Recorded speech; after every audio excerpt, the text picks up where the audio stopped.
Assalamualaikum warahmatullahi wabarakatuh.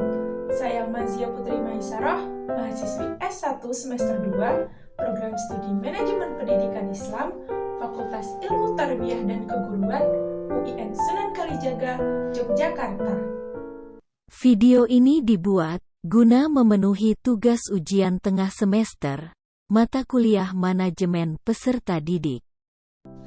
Topik bahasan kita kali ini adalah kebijakan penerimaan peserta didik baru dalam sistem zonasi.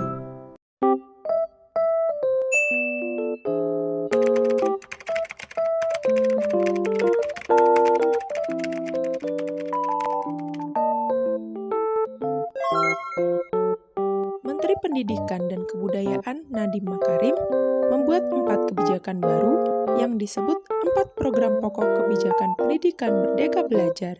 Salah satunya adalah kebijakan soal sistem zonasi dalam penerimaan peserta didik baru atau PPDB. Apa itu sistem zonasi? Sistem zonasi adalah sebuah sistem pengaturan proses penerimaan peserta didik baru sesuai dengan wilayah tempat tinggalnya.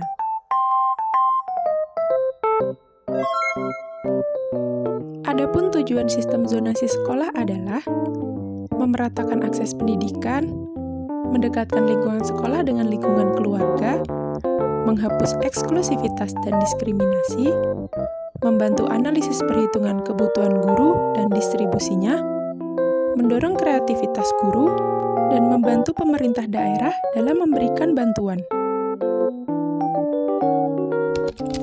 Aturan PPDB sistem zonasi ini tercantum pada Permendikbud nomor 14 tahun 2018. Harapannya agar sekolah favorit dan non-favorit tidak memiliki sekat dan perbedaan. Sistem zonasi membuat sebagian masyarakat tidak setuju, tetapi tidak sedikit juga yang setuju. Ada yang berpendapat bahwa PPDB sistem zonasi sangatlah merugikan.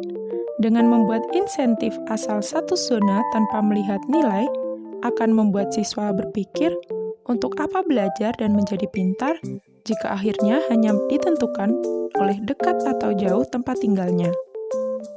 Ada juga yang berpendapat bahwa PPDB sistem zonasi sangatlah baik digunakan untuk pendidikan Indonesia, karena salah satu tujuan negara kita adalah mencerdaskan kehidupan bangsa.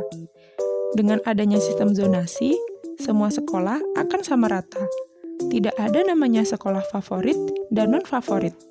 Begitu juga dengan peserta didik.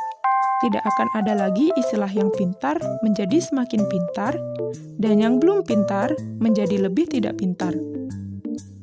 Tetapi, bagaimanapun pendapat dan kritikan dari masyarakat, Menteri Pendidikan tetap menjalankan PPDB sistem zonasi ini sampai sekarang dengan memperbaiki sistem-sistem PPDB yang sebelumnya menjadi lebih baik dan bisa diterima oleh masyarakat. Karena tujuan utama PPDB adalah memberikan layanan bagi anak usia sekolah untuk memasuki satuan pendidikan yang lebih tinggi secara tertib, terarah, dan berkualitas. Apa saja perubahan tersebut? Yang PPDB sebelumnya menetapkan bahwa jalur zonasi minimal 80%, sekarang menjadi minimal 50%. Sebelumnya jalur prestasi maksimal 15%, sekarang menjadi maksimal 30%. Jalur perpindahan orang tua tetap 5%, dan untuk PPDB terbaru ditambah dengan jalur afirmasi minimal 15%.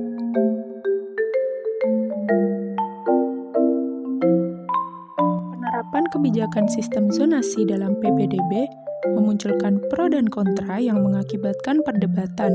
Salah satunya adalah perdebatan tentang penentu utama PPDB adalah prioritas jarak tempat tinggal calon peserta didik dengan sekolah. Pihak yang pro setuju apabila prioritas jarak sebagai penentu utama dalam PPDB.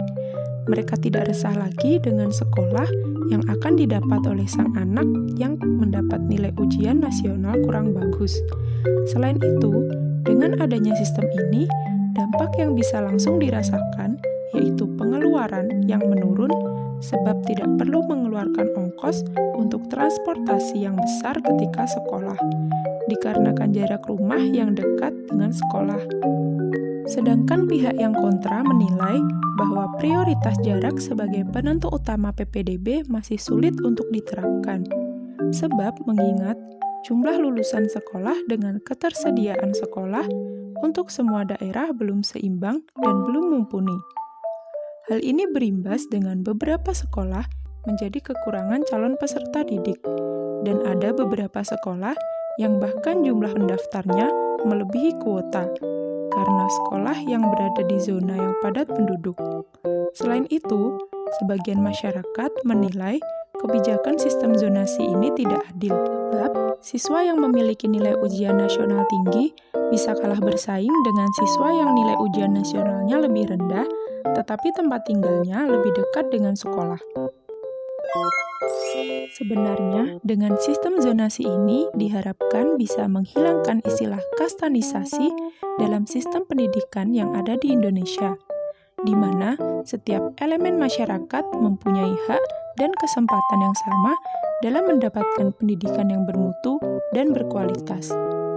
Kita doakan saja semoga pendidikan di Indonesia menjadi semakin maju dan selalu menghasilkan penerus-penerus bangsa yang berpendidikan dan bisa membawa bangsa kita menuju perubahan yang lebih baik. Amin. Mungkin cukup sekian apa yang bisa saya sampaikan. Kurang lebihnya saya minta maaf. Billahi taufiq wal hidayah. Wassalamualaikum warahmatullahi wabarakatuh.